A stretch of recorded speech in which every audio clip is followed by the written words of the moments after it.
English speaking practice level 2. Luera would bring more hickory chips and Ma would put them on the fire under the meat. All the time there was a little smell of smoke in the yard, and when the door was opened, a thick, smoky, meaty smell came out. At last, Pa said the venison had smoked long enough.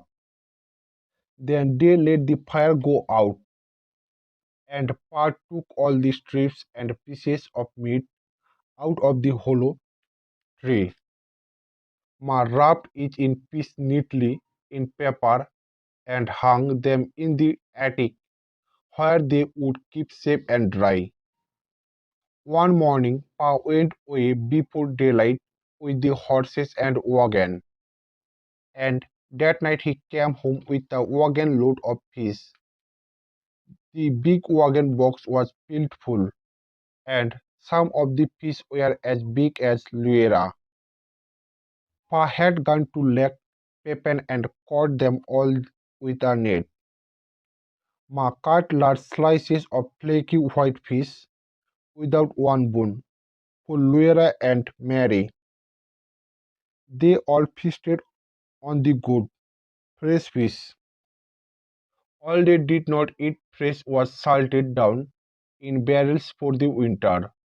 Pa owned a pig.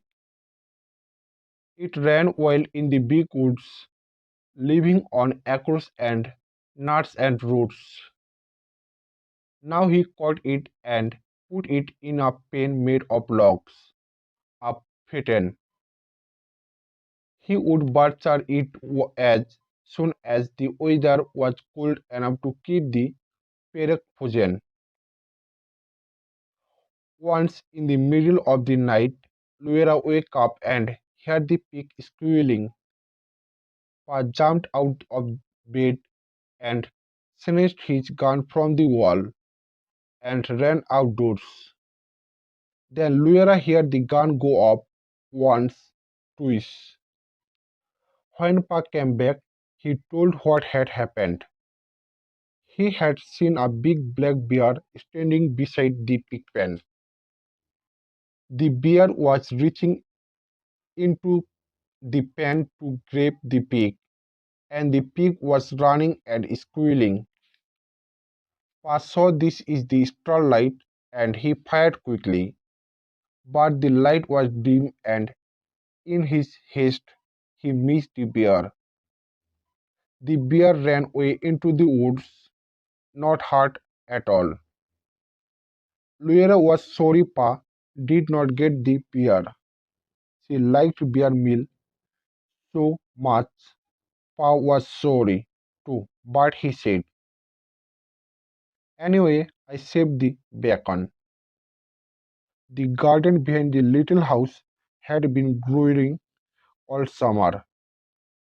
It was so near the house that the deer did not jump the fence and eat the vegetables in the daytime, and at night Jack kept them away. Sometimes in the morning there were little footprints among the carrots and the cabbages, but Jack's tracks were there too, and the deer had jumped right out again. Now the potatoes and carrots, the beets and turnips and cabbages were gathered and stored in the cellar. For freezing nights had come. Onions were made into log ropes, braided together by their tops, and then were hung in the attic beside wreaths of red papers strung on threads. The pumpkin and the squashes were piled in orange and yellow and green heaps in the attic's corners. The barrels of salted fish were in the pantry, and yellow cheeses were stacked on the pantry shelves. Then one day Uncle Henry came riding out the big words. He had come to help Pa butcher. Ma's big butcher knife was all ready, serpent, and Uncle Henry had brought Aunt Polly's birchen knife. Near the pigpen Pa and Uncle Henry built a bonfire and heated a great knife kettle of water over it. When the water was boiling, they went to kill the hog. The Luera ran and hid her head on the bed and stopped her ears with her fingers so she could not hear the hog squeal. It doesn't hurt him, Luera, Pa said. We do it so quickly. But she did not want to hear him squeal. In a minute, she took on finger, concealing out open ear, and listened. The hawk had stopped squealing. After that, butchering time was great fun. It was such a busy day, with so much to see and do. Uncle Henry and Pa Jolly, and there would be spare ribs for dinner.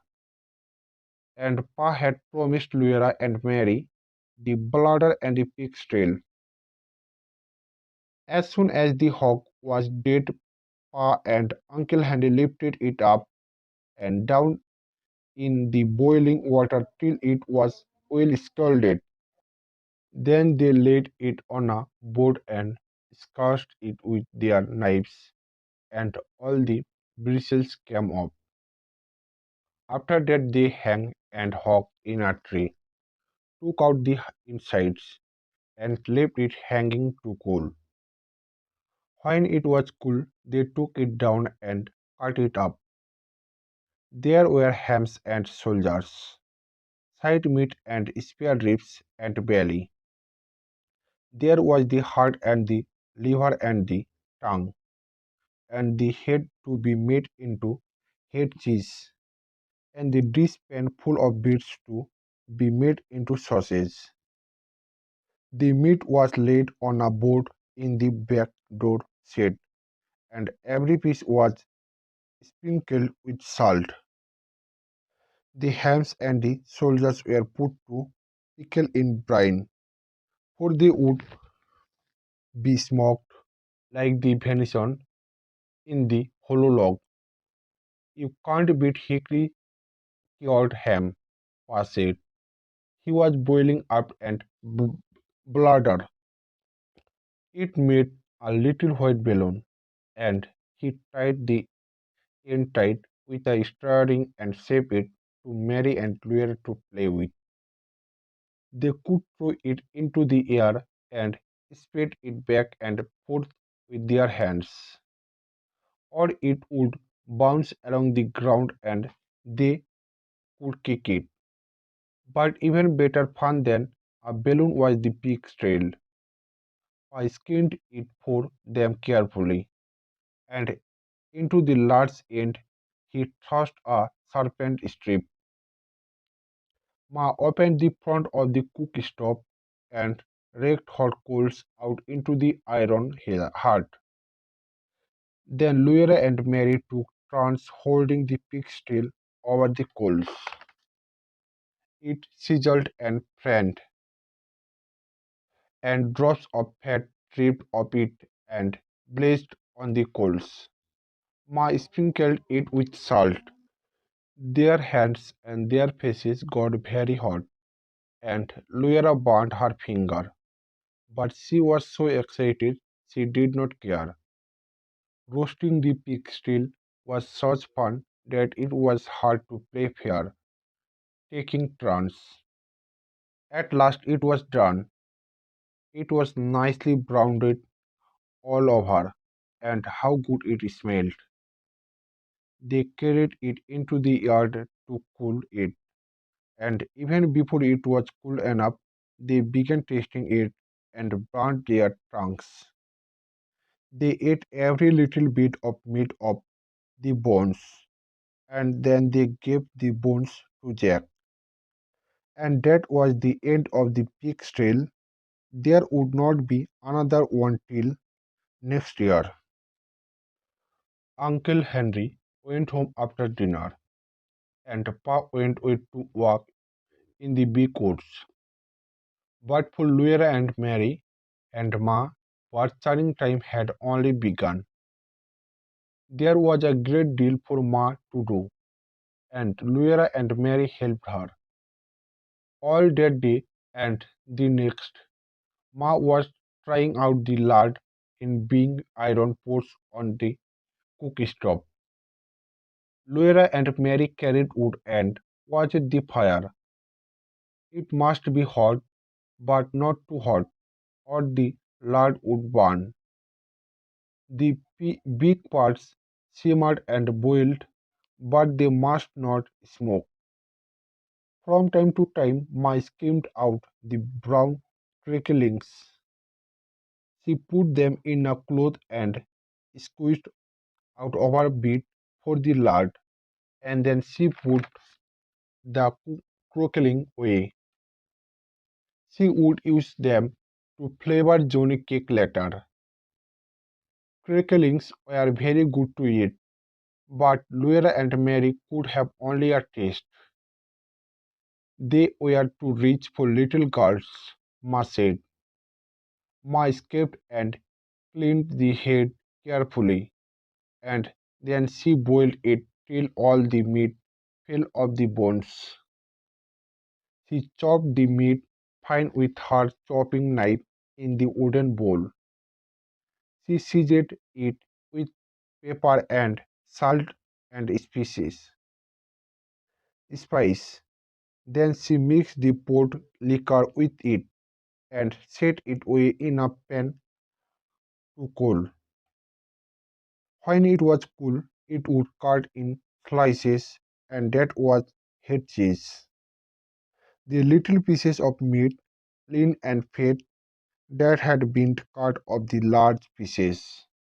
Ma chopped and chopped until it was the all chopped fine. She seasoned it with salt and pepper and with dried cheese leaves from the garden.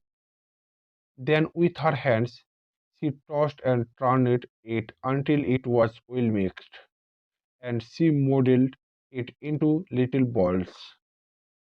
She put the balls in a pan out in the shade, where they would freeze and be good to eat all winter. That was the sausage. When butchering time was over, there were the sausages and the head cheese, the big jars of lard and the cake of white salt pork out in the shade, and in the attic hang the smoked hams and soldiers. The little house was fairly bursting with good food is stored away for the long winter. The pantry and the shed and the cellar were full, and so was attic. Luera and Mary must play in the house now, for it was cold outdoors and the brown leaves were all falling from the trees. The fire in the cook stove never went out. At night, bunked it with ashes to keep the coals alive till morning. The attic was a lovely place to play. The large, round, colored pumpkins made beautiful chairs and tables. The red peppers and the onions dangled overhead. The hams and the venison hung in their paper wrappings, and all the bunches of dried herbs, the spicy herbs for cooking and the bitter herbs for medicine, gave the place a dusty, spicy smell. Often the wind howled outside with a cold and lonesome sound. But in the attic, Luera and Mary played house with the squashes and the pumpkins, and everything was sung. And Casey Mary was bigger than Luera, and she had a rag doll named Natty. Luera had only a corn crab wrapped in a handkerchief, but it was a good doll. It was named Susan. It wasn't Susan's fault that she was only a conclave. Sometimes Mary let Luera hold Nettie, but she did it only when Susan couldn't see. The best times of all were at night. After Sweeper Puff brought his traps in from the shed to grease them by the fire, he rubbed them bright and greased the hinges of the jaws and the springs of the pants with a feather dipped in bear's grease. There were small traps and middle sound traps and great bear traps with teeth in their jaws that Pa said would break a man's leg if they sat on to it. While he greased the traps, Pa told Luera and Mary little jokes and stories, and afterward he would play his fiddle. The doors and windows were tightly shut, and the cracks of the window frames stuffed with cloth to keep out the cold. But Black Susan, the cat, came and went as she pleased, day and night, through the swinging door of the cat hole in the bottom of the front door. She always went very quickly, so the door would not catch her tail when she fell shut behind her. One night, when Pa was greasing the traps, he watched Black Susan come in, and he said, "There was a man who had two cats, a big cat and a little cat." Luella and Mary ran to lean on his knees and hear the rest. "He had two cats," Pa repeated, "a big cat and a little cat. So he made a big cat hole in his door from the big cat, and then he made a little cat hole for the little cat." There Pa stopped. "But why couldn't the little cat?" Mary began. "Because the big cat wouldn't let it," Luera interrupted. "Luera, that is very rude. You must never interrupt," said Pa. "But I see," he said, "that either one of you has more sense than the man who cut the two cats' holes in the doors." Then he laid away the traps, and he took his fiddle out of its box and began to play. That was the best time of all.